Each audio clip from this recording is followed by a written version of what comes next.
Okay, so I'm Sigrid Rausing and I'm the editor of Granta. Yes, yes, that's a very good question.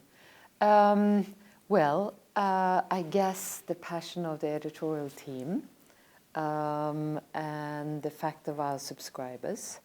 And, you know, it has become, it has taken a place in the cultural niche in Britain and in America, alongside other literary magazines like Paris Review, and smaller ones like Tin House or Stinging Fly in Ireland. You know, and literary magazines have a readership. You know, people like to read them. It's important to keep on top of the literary developments, and people also read them just for pleasure.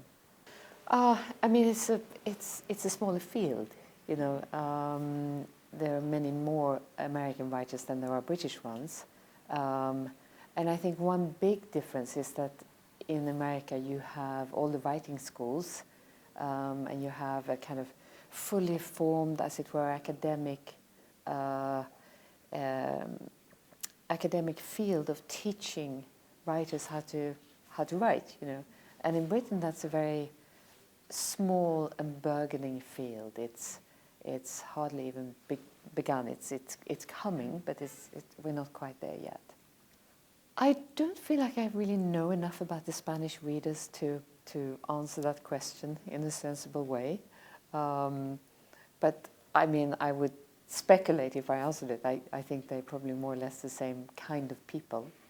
It was a very interesting process. The book was translated professionally, but not into my own voice. And because it's a very personal book, you know, I felt very protective of the text. And so I retranslated it. And in that process, I felt that, you know, the language itself took the text in a particular direction. So Swedish is a much more precise language than English. In English, you can go left and right and up and down, and you know, it's a very forgiving language, and it's a very kind of broad language, you know. And in the English text, there was a lot of lyricism and a kind of questing quality.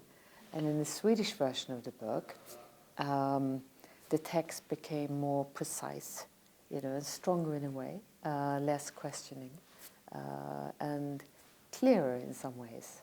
Yeah, that's a very interesting question.